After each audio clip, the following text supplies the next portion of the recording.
Hello, my name is Andrew Thomas. My podcast review is about Brene Brown's Dare to Lead series episode with guest speaker Adam Grant.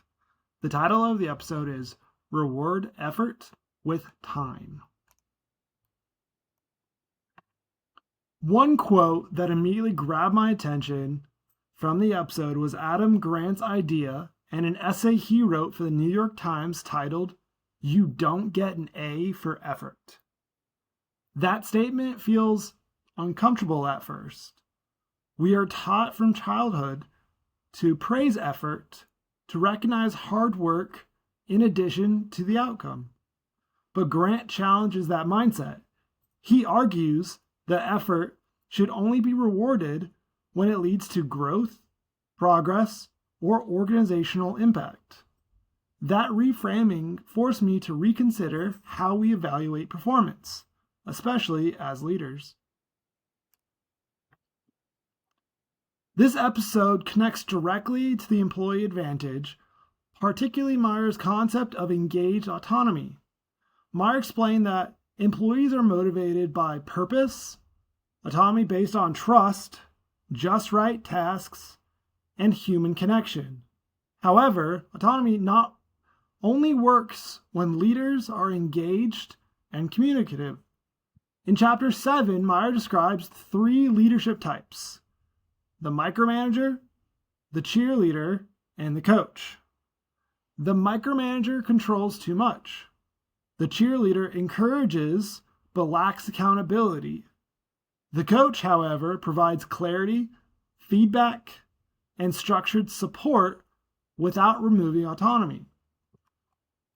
Brown and Grant make a nearly identical distinction when they talk about leaders as judges versus coaches. A judge evaluates at the finish line.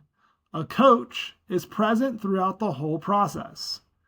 They emphasize that leaders shouldn't simply reward visible activity, they should reward impact, and they should invest their time as a reward for effort. This extends Meyer's argument. Meyer focuses on structure and trust.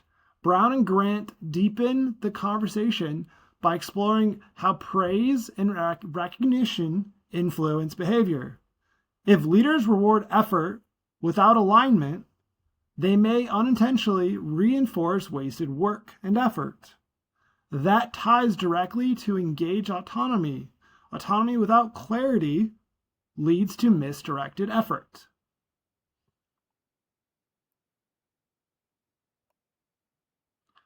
Professionally, this hit home for me in the context of the Air Force performance system. Annual performance briefs determine promotion and competitiveness. Because of that, airmen often expend significant energy on visible tasks that they believe will strengthen their evaluations, even if those tasks are not mission critical. If I act as a judge evaluating the final performance brief, then I allow potential misalignment throughout the year. Instead, I need to function as a coach.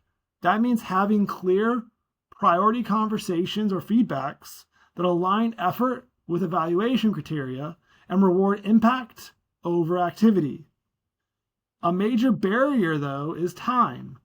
Leaders often supervise large teams with operational demands. But Brown and Grant argue that a leader's time is itself a reward. Even small, intentional check-ins can prevent wasted effort. My takeaway is that a misaligned effort is often not an employee motivational issue, it is a leadership communication issue. If people are working hard but not excelling, we have to ask, did we define success clearly? Did we communicate priorities clearly?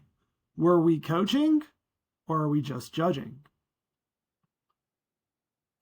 And then in final, my question, does your organization reward visible effort more than measurable impact?